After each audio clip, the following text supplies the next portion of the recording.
buenos días y buenos días. Periodismo y sociedad, nueva vez en el aire.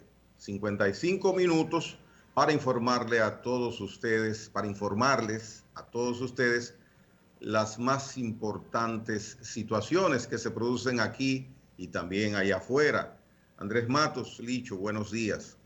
Buenos días, Gregorio. ¿Cómo está la cosa? Buenos días a todo el país que nos sintoniza a través de estos medios importantes de las redes sociales, del canal Sol, del Sol, de nuestro Facebook Live, de YouTube y luego reproducido en Twitter. Buenos días a todos. Saludos a mucha gente que nos ve desde el exterior. Mucha gente que nos manda, nos da like, nos da señales de que lo ve con asiduosidad ese programa. Y que gracias por ese sacrificio. Sí, claro que sí, porque mira, cuando una persona está residiendo en el extranjero, que puede por las vías modernas de la tecnología conectarse con informaciones que se les brindan, la recepción es ligeramente distinta a uno que está aquí, que por todos lados tiene informaciones, periódicos, medios digitales, televisión, radio. Sin embargo, allá es distinto.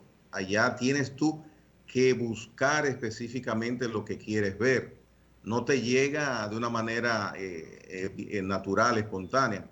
Entonces, verdaderamente es atendible y valioso ese gesto de que puedan dedicarle a uno tiempo que es tan importante también allá para escuchar lo que uno les dice desde aquí. Así es. Además que uno hacen preguntas y cosas. Nosotros le estimulamos a que la hagan porque en la medida de lo posible pues le damos las respuestas que a veces sugieren en esa parte. Hoy parece que no vamos a tener a Isidro Toro con la consabida efemérides. Hoy estamos a 12 de marzo. Y el 12 de Isidro está en marzo, proceso de vacunación. Isidro sí dice que fue temprano, pero si no hizo cita según ayer, había que tener cita para eso. Ojalá que la haya hecho, que le hayan contestado, porque ayer cambiaron como el ritmo Sí. de la vacuna. Hacer que a partir de ayer ya tenía que ser por cita para poder beneficiarse de eso. Esa información la suministró en una esperada rueda de prensa, comparecencia entre los medios, la jefa del Gabinete de Salud, la vicepresidenta Raquel Peña, porque en los últimos días se venía notando en diferentes puntos de vacunación que la vacuna, la información que recibían las personas que iban es que se había terminado, ya no había vacuna. Entonces rompió de una manera u otra el ritmo que traían bastante acelerado de personas vacunadas, que nos colocan hoy día en el segundo lugar en Hispanoamérica de que hay por cada 100 personas más personas vacunadas. Solamente estamos superados por Chile, que empezó con bastante tiempo y tiene un proceso de vacunación muy bueno. Entonces, al producirse esta situación de puntos que no tenían ya vacunas, surgieron algunas especulaciones de qué era lo que sucedía. Bueno, es elemental, es normal. Sabemos que recibimos primero 50.000 vacunas, 30.000 de la India y 20.000 de China. Luego recibimos 768.000. Si la sumamos, hacemos un total de 508.000, 818.000 vacunas. El informe que ayer da el ministro y la jefa de gabinete de salud es que ya tenemos 600.000 vacunados. Entonces, si tenemos esa cantidad de vacunados, es señal de que el ritmo que traía la vacunación no podía mantenerse. Una información importante que dio la señora Raquel Peña es que hay vacunas reservadas para la segunda dosis y reiteró que próximamente llegarán 2 millones de vacunas desde la China, las que se están utilizando.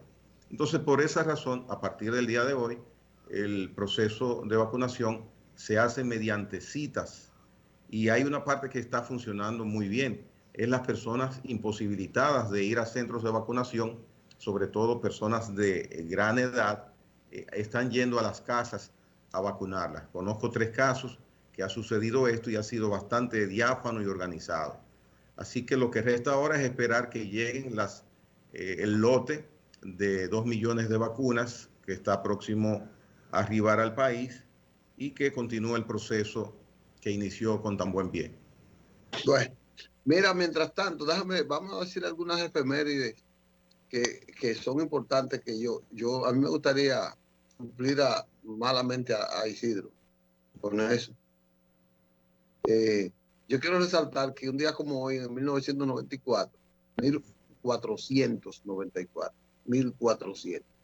tú sabes que en historia te dicen que Colón dijo que las del Valle de la Vega Real fueron las tierras más bellas que él había observado. Cristóbal Colón, cuando llegó en 1992, se estableció en la Isabela, Puerto Plata, que hoy es Puerto Plata. Ahí fundó el fuerte de la Isabela. Entonces se marchó, pero mientras tanto, al poco tiempo envió una avanzada de exploración encabezada por Alonso de Ojeda, que llegó al Cibao, llegó a Gurabo y llegó a la zona de la Vega, cruzó esa montaña y observó ese valle y bajó allá. Entonces, Cristóbal Colón, Alonso de Ojeda trajo la cruz con la que allantaron a los indios aquello de que la Virgen de las Mercedes se les había presentado. Entonces, un día como hoy, Cristóbal Colón, ya con la información de Alonso de Ojeda, con la ruta definida, salió a explorar el Cibao, ahí es que él llega a La Vega, que ve esa hermosura, que ve esa belleza en esa parte. Dicen también que un día como hoy, 2 coroneles dominicanos, Manuel Santana y Valentín Mejía, iniciaron los aprestos de anexión a la España. Tú sabes que ese el Hato Mayor era una finca, un feudo que lo controlaban los hermanos Santana. Y qué coincidencia que estos dos, desde Hato Mayor, inician la anexión a España. Un día como hoy, en Ojo Perdón, de Agua. entonces, perdón, caigo en algo.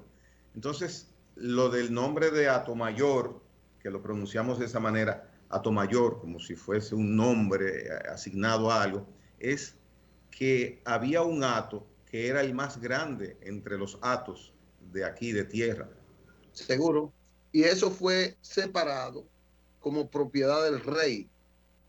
Por eso se llaman Hato Mayor del Rey. Y entonces es todo el valle que va, no solo lo que hoy es Hato Mayor, sino va, iba en ese tiempo desde la parte del norte de San Pedro de Macorís, ese cañaveral, hasta parte del Ceibo, y toda esa, hasta llegar a la costa. Todo eso era ganado, apto para el rey consumir. Qué coincidencia de la vida. Entonces te decía que un día como hoy nació Minerva Mirabal, y un día como hoy fue que secuestraron a Jesús de Galíndez en Nueva York. El expresidente Joaquín Balaguer sale hacia Puerto Rico en el exilio, eso fue en 1962, junto con o simultáneamente con el general Rafael Rodríguez Echavarría. Recuerda que gobernó 3 días aquí. las 36 horas de Rodríguez Echavarría que describe Guandulito, es que te describe un merengue muy chulo, muy histórico, que te describe esa faceta. Entonces, bueno, ahí estamos, en esa, que me perdone el toro por lo atropellante que quizás que pudo ser. Bueno, un día como hoy, ametrallaron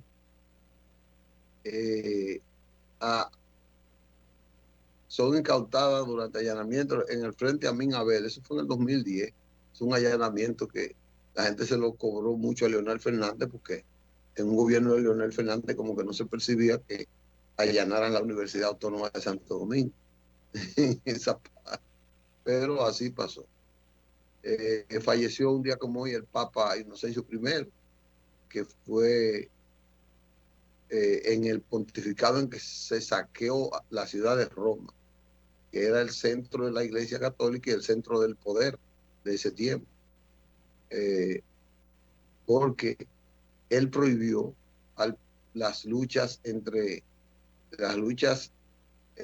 gladiadores, y él no, la monarquía la prohibió, y eso fue desastroso para Roma.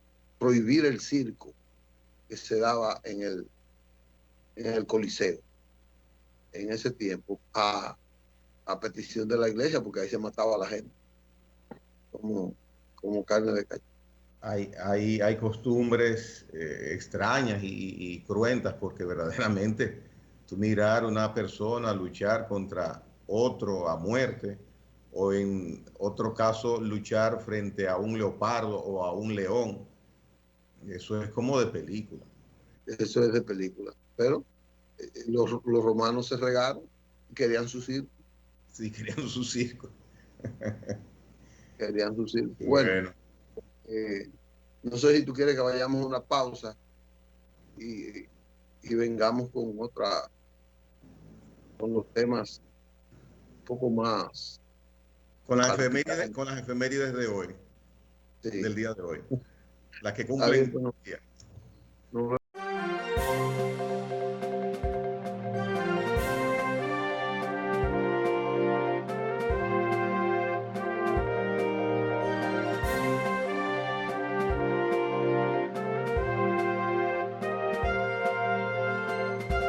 Bien, continuamos con Periodismo y Sociedad, Licho. Tenemos muchas informaciones. Le doy la preferencia a usted para yo seguirle el paso. Arranca, Cheche, como dice el merengue. Arranca, Cheche. Mira, hoy yo quiero comenzar con la justicia. Ayer una abogada testificó de que ella le había prestado su nombre para Víctor Díaz Rúa comprar a nombre de ella terrenos que están siendo involucrados en los gastos de Odebrecht. Eso, por un lado, porque el caso de Odebrecht se está deslindando. Ayer interrogaron a un llevacuentas de la compañía de Odebrecht, y esa compañía, al único que excluyó de que su nombre no está entre los beneficiarios del soborno. ¿Tú sabes a quién fue?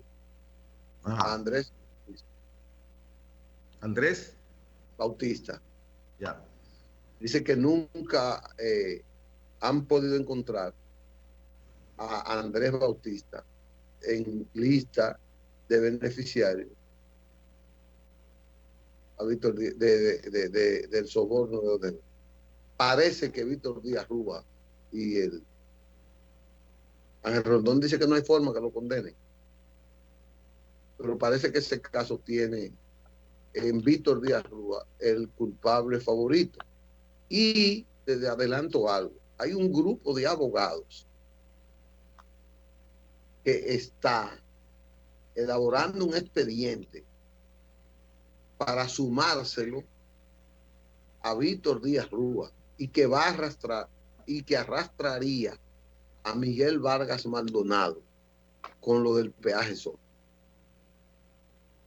Yo no sé si tú... Pero perdón, en las mismas ponencias, no del caso de Brecht.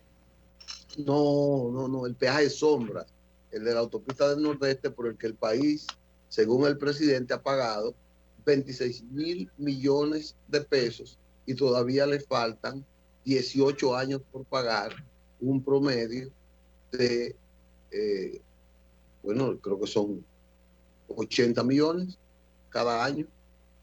No, mira, se ha pagado hasta ahora entre 3.000 y 4.000 millones cada año por no cumplir con el requerimiento de la cantidad de vehículos que debieron haber pasado por los peajes. Eso es lo que se ha pagado hasta ahora, 3.000 a 4.000. Y este año el presidente dijo en la Asamblea Nacional, frente a la Asamblea, que estaba previsto pagarse unos 7.000 millones. Entonces, el caso que se está armando jurídicamente es nuevo, independiente a todo lo que se está mencionando. Independiente de Odebrecht, independiente del pulpo, solo del peaje de sombra, porque a quien quieren como enjuiciar es al que firmó las condiciones del peaje de sombra, porque el peaje de sombra no se firmó en el origen del contrato, se firmó en el 2008 cuando la carretera, la autopista fue puesta en circulación en el gobierno de Leonel Fernández. Pero Miguel Vargas no era el ministro de Obras Públicas en 2008. Yo pienso que el involucramiento de Miguel Vargas es como para que él sea testigo de que en qué año se hizo eso. A mí, yo no le veo por qué tienen que meter a Miguel Vargas ahí tampoco, pero me luce que es por ahí. A Víctor Díaz Rúa sí, porque se habla de que, me dijeron dos de los abogados que están en eso, que Víctor Díaz Rúa, consciente de que ahí nunca se iba a cubrir ni el 10% de lo que estipulaba el cobro, porque es que se pensaba en que iba a pasar una cantidad de vehículos en donde Samaná y Nagua iban a ser como un Nueva York, o sea, iban a ser transformados en un Nueva York donde iba a ir tantos vehículos. Tú ves que la autopista iba a generar su propio costo en esa parte. Pero como realmente Samaná y Nagua no son el atractivo para que pasaran, no sé si son 3.000 vehículos diarios, eso es algo que Víctor Díaz Rúa, según esos juristas, tendrá que explicar de por qué ese contrato así. Y ellos aspiran a dilucidar eso. Ese contrato, después de que la prensa comenzara a dar y que el gobierno comenzó a dar visos de que quería una renegociación del contrato, porque debo decirte que desde octubre el gobierno está conversando con los empresarios para la renovación o para la modificación de ese contrato. Ya yo he visto 2 veces al presidente Abinader decir que ese contrato, este gobierno, no lo va a continuar en esas condiciones, que es oneroso, agresivo, etc. De hecho, y abundando sobre la parte del contrato que abarca el peaje sombra, el ministro de Obras Públicas, recuerdo, que mencionó en enero, a inicios de enero, que se estaba en negociaciones y en conversaciones para aligerar la carga impositiva que leoninamente este contrato tiene sobre la espalda del bolsillo, la espalda y el bolsillo del Estado dominicano. Las cosas parece ser que van en buen camino. El senador Catrén de la provincia de Samaná indicó que en una de las conversaciones que se han sostenido con los representantes de la compañía mexicana, con representantes dentro de su conformación dominicanos, había manifestado que ellos estaban en disposición de echar a un lado, dejar de percibir entre un 30 y un 40% de lo que especifica el contrato en este momento. Y por supuesto, conocemos que la intención del presidente de la República no es llegar al descuento de un 30 o un 40%, sino un 100% de lo que es peaje sombra y que los inversionistas continúen recibiendo entonces la cantidad de recursos que genere el paso real de vehículos por esos puntos de esa carretera que fue construida y que tantos comentarios y situaciones ha traído a raíz de esto. Bueno, vamos a ver, hay otra cosa, es que hoy también se va a conocer una solicitud de cambiar las medidas de coerción del dictada por el juez José Alejandro Vargas, que hoy es juez del Tribunal Constitucional, en el caso de las medidas que llevaron o las medidas correccionales a los hermanos del presidente Danilo Medina. Hoy están pidiendo algunos que sean liberados, otros que se les reduzca esa pena a prisión domiciliaria y otra que se le dé fianza solamente. El juez tiene varios días estudiando ese caso y hoy creo que va a dar el veredicto. Para hoy está previsto, sí, está previsto que sea hoy, luego de 3 días, tiene el juez escuchando las ponencias tanto de la parte del Ministerio Público como los abogados defensores de los imputados. El Ministerio Público arrecia su criterio de que hay evidencias suficientes para mantener estas medidas de coerción. Y los imputados, pues, por supuesto, están buscando la forma de que, como tú dices, por lo menos a prisión domiciliaria o recluimiento o reclusión domiciliaria sean variadas estas medidas. Este caso se va a profundizar bastante porque hay mucho material que puede ser dilucidado en los tribunales. Vimos un avance cuando se comenzó por parte del juez Alejandro Vargas a conocer la solicitud de medidas de coerción por parte del Ministerio Público. Hubo momentos que uno entendía que se estaba conociendo el fondo del asunto. Y si eso es en esa parte preliminar, imaginemos que vaya a juicio y entonces ya ahí conoceremos más detalles que el Ministerio Público, reitero, ha indicado que existen. Bueno, hay que esperar a ver. Hay que esperar a ver. La justicia tiene mucha actividad. Bastante actividad. Hay una parte que el tiempo va corriendo y va pasando. El gobierno tiene 7 meses que asumió las riendas del Estado. Las expectativas han sido y son muchas de que la persecución a la corrupción va a dar sus frutos.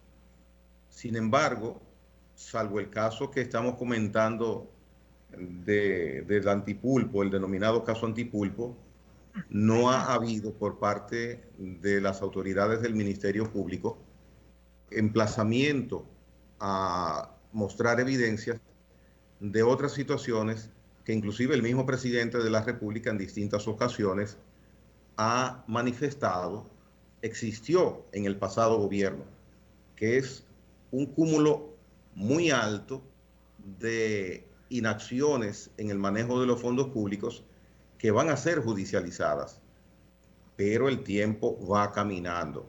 Justificación de parte de las autoridades, la preparación minuciosa de expedientes sólidos para entonces proceder a presentarlos ante los tribunales correspondientes. Tiene validez esa justificación, esa explicación, pero repito, el tiempo va pasando. Bueno, vamos a... No sé qué va a pasar en eso. La Cámara de Cuentas va a tener un trabajo extraordinario cuando la designe. Tú sabes quiénes pueden ser los miembros de la Cámara de Cuentas, porque ya ayer vi a varios organismos decir que están ansiosos esperando la Cámara de Cuentas, perdón, para ellos seguir investigaciones profundas. Me dicen que la Cámara de Cuentas, los miembros anteriores, por lo menos 3, no sé por qué 3, porque debe ser el pleno completo, van a la justicia y que ya tienen hasta tribunales escogidos, van a la justicia, por lo menos 3. van a ser acusados de encubrir y de trastocar informaciones que podrían ser parte de alijo de prueba para expedientes que se están conociendo en esos casos, como por ejemplo el Pulpo, el caso Pulpo, y parte del caso de Brecht. Según he oído, hay acusaciones de que la Cámara parte de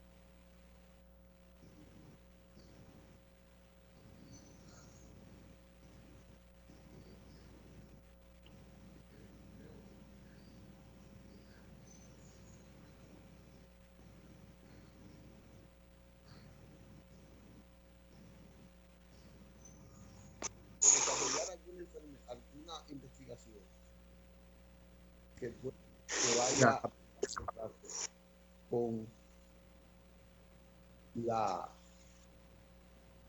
con auditorías que estaban gestionando a obras públicas anteriores, para obras públicas anteriores, pues fue utilizada también para eso. Entonces esos tres miembros de la Junta, y parece que ahí está el presidente de la misma también.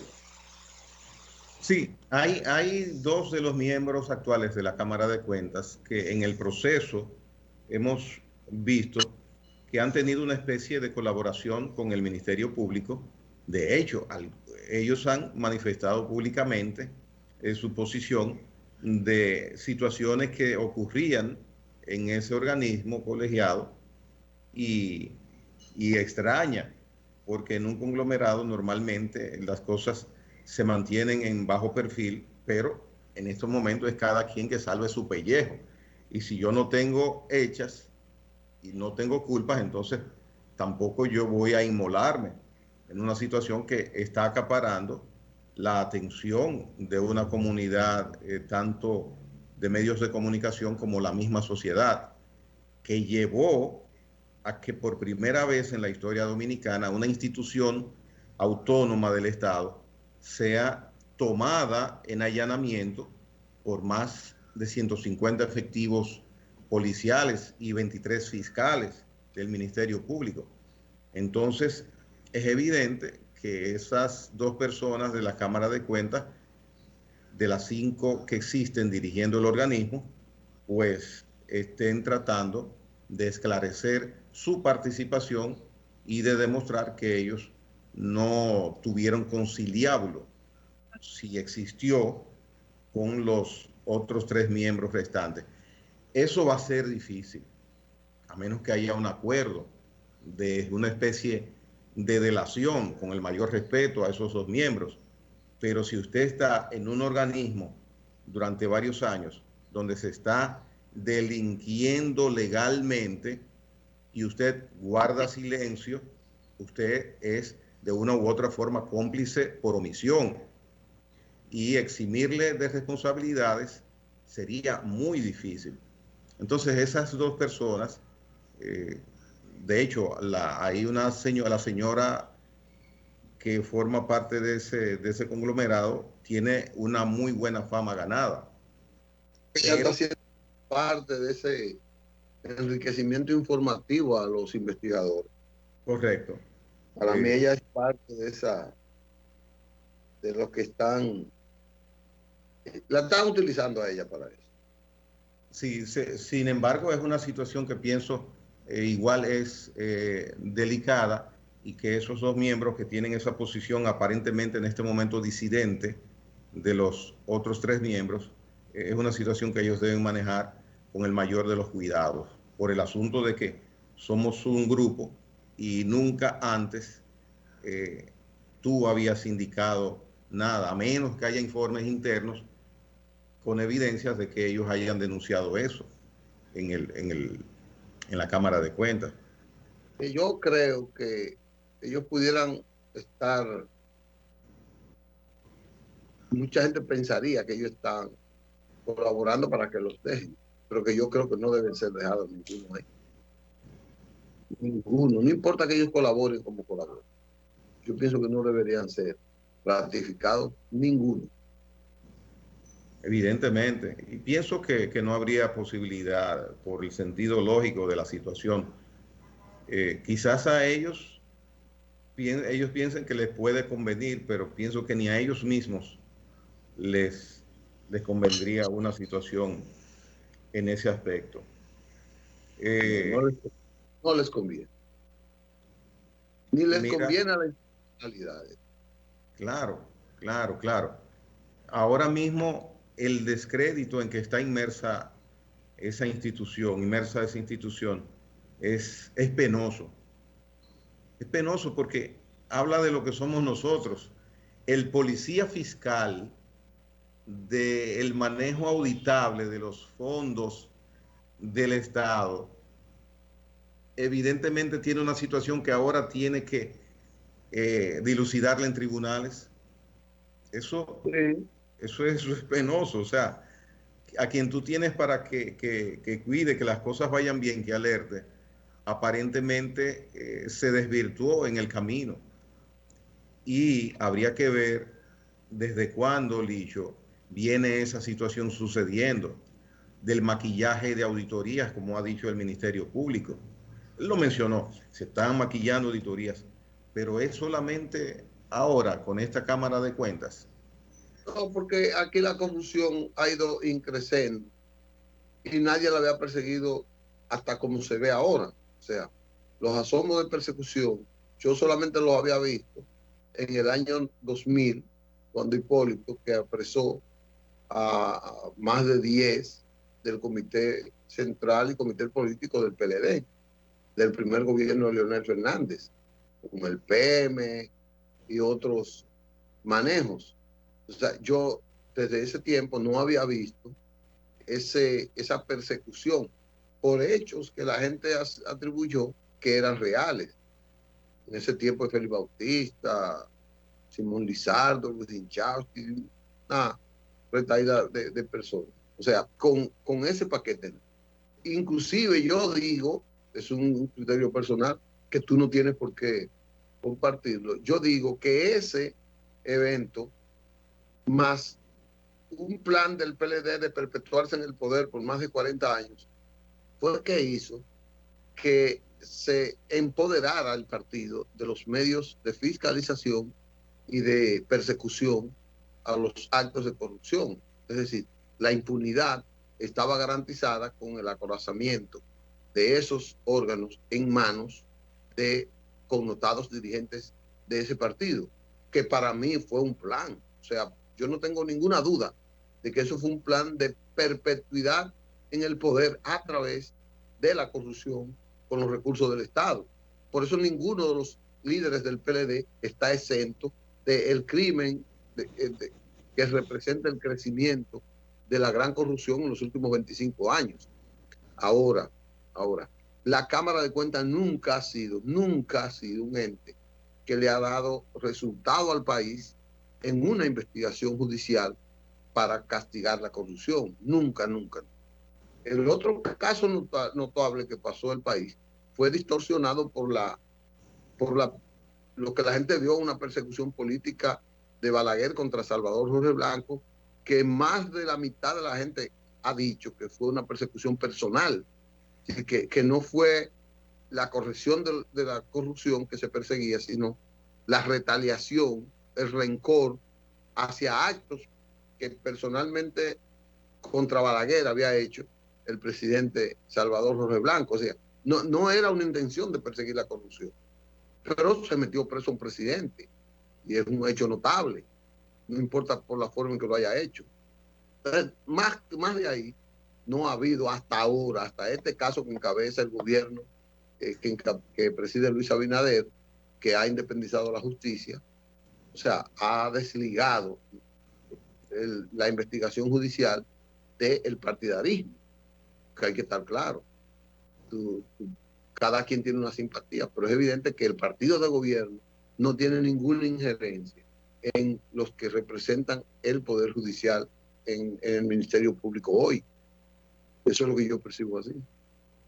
Sí, estamos en un punto que pudiera ser la partida de, y voy a reiterar al presidente de nuevo, de terminar con la corrupción institucionalizada, porque el Poder Judicial ahora tiene la oportunidad de actuar de una manera libre, de una manera independiente.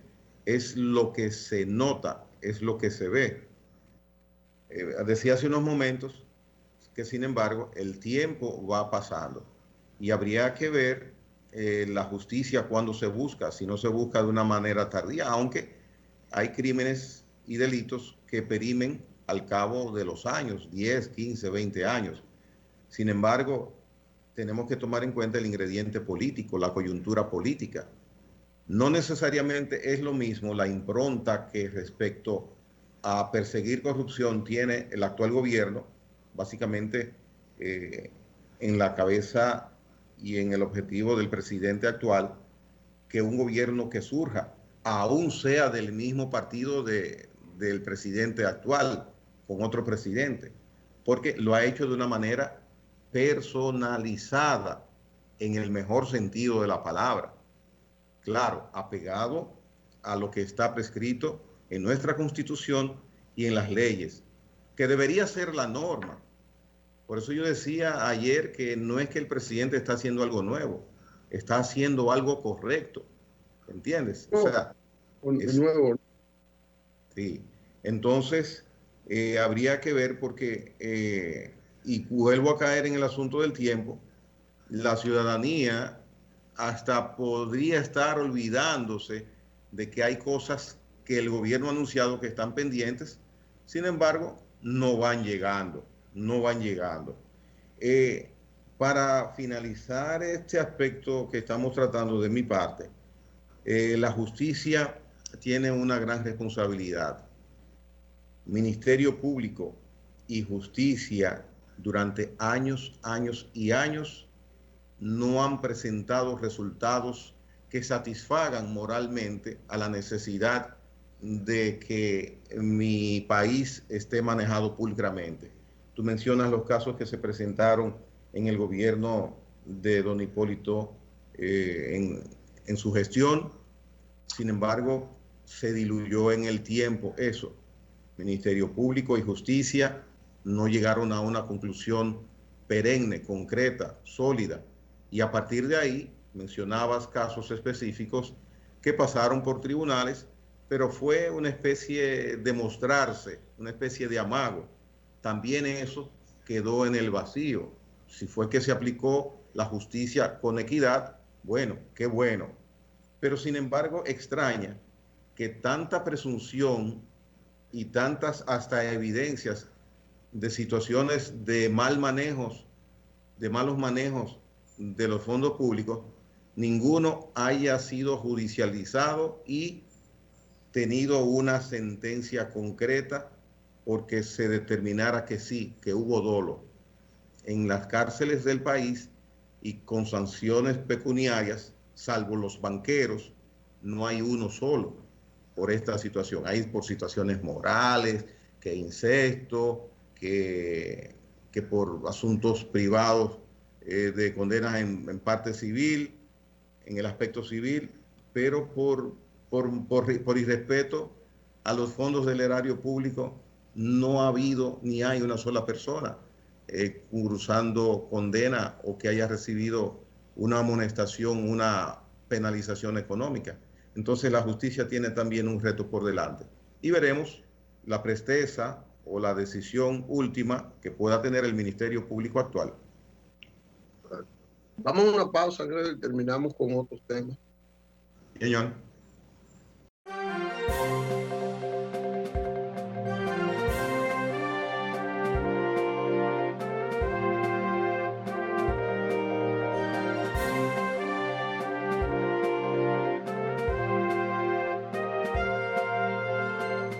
Bien, continuamos con Periodismo y Sociedad, su programa diario de las 8 de la mañana de lunes a viernes, a través del canal del Sol, el canal reluciente, canal 6.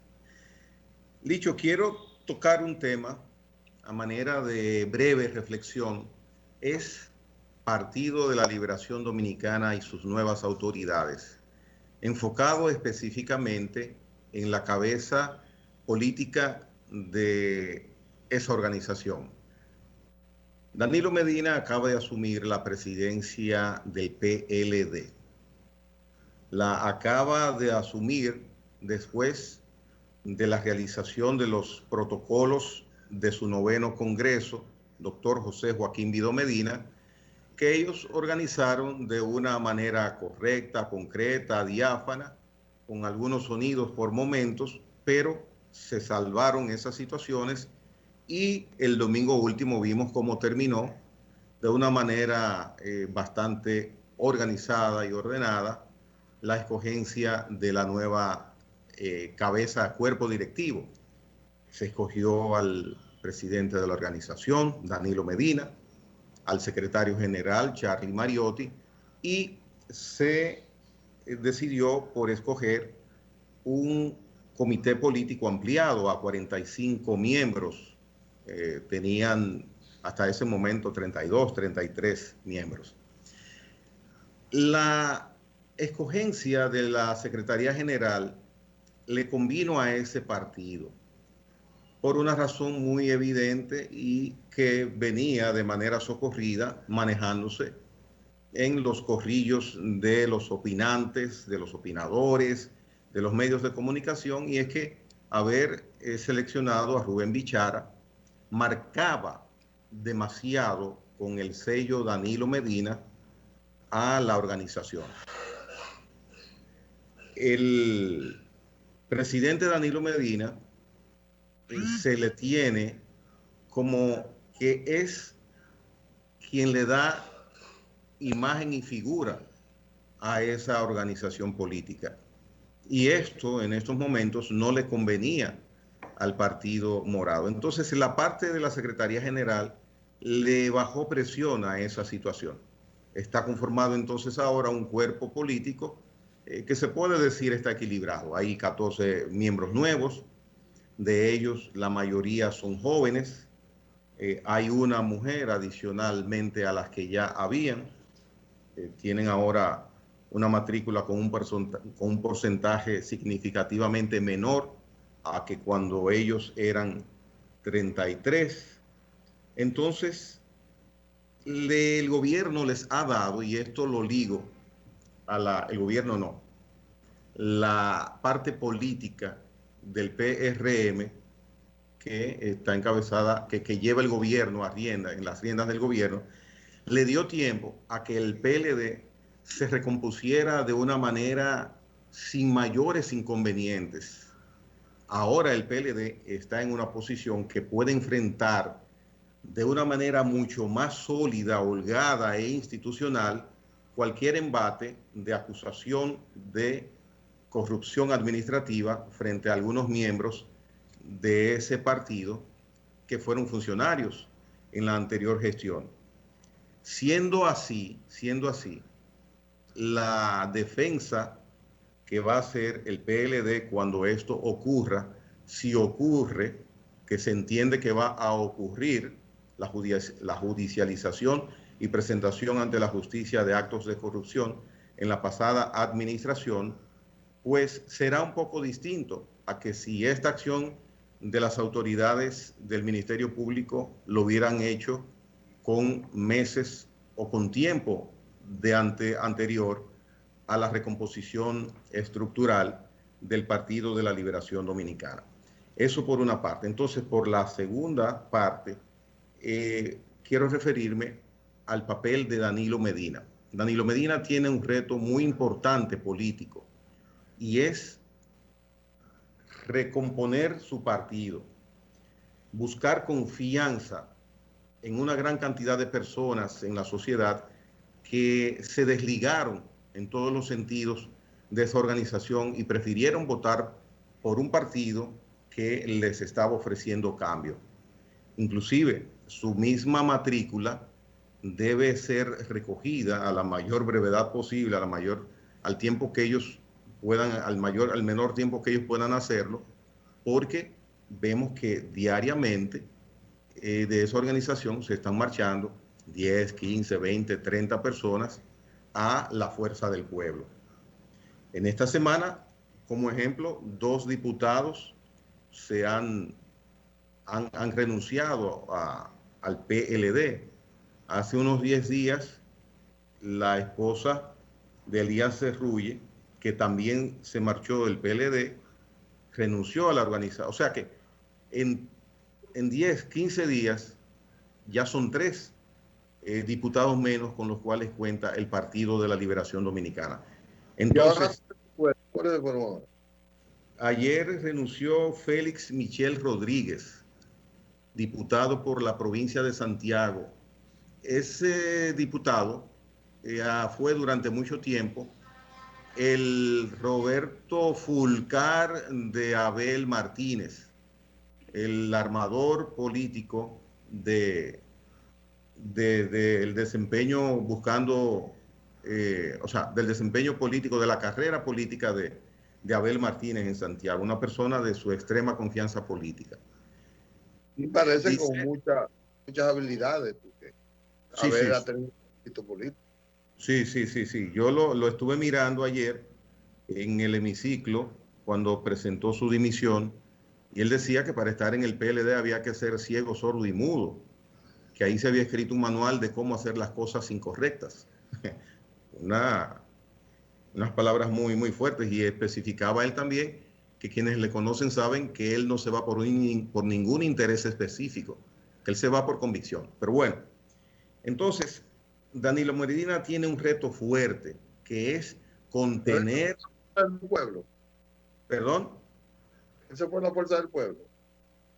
No indicó que iba a fuerza del pueblo, pero es un secreto a voces que para allá es que va. Entonces, el presidente Medina tiene ante sí la responsabilidad de mantener en el corral y traer al corral la mayor cantidad de personas que pueda para incrementar la solidez que necesita ese partido por muchísimas razones, no solamente la electoral.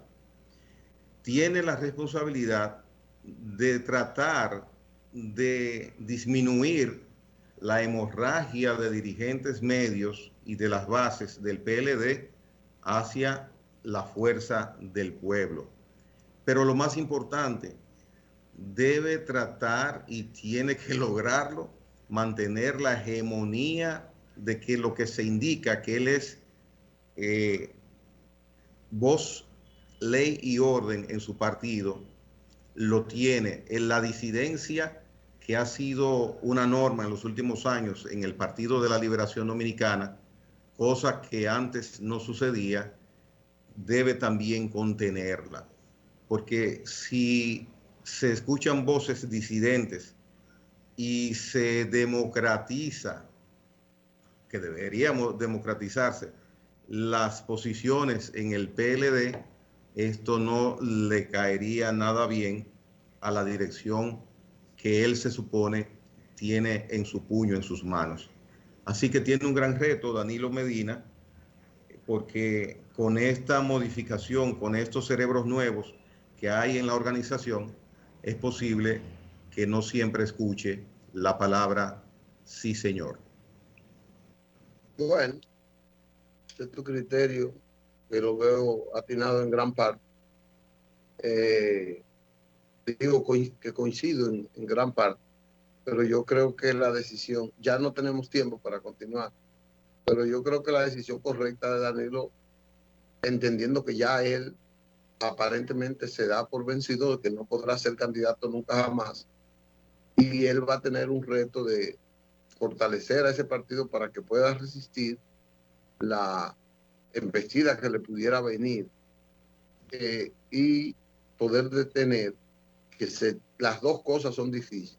Yo creo que ellos lo van a hacer de una manera que tengo pensado y que lo voy a analizar, lo analizaremos otro día, cómo van a enfrentar ellos la acción del gobierno en contra de ellos y de las acciones que el gobierno está haciendo en beneficio del país. A ellos les corresponde luchar como oposición por empañar la labor del gobierno.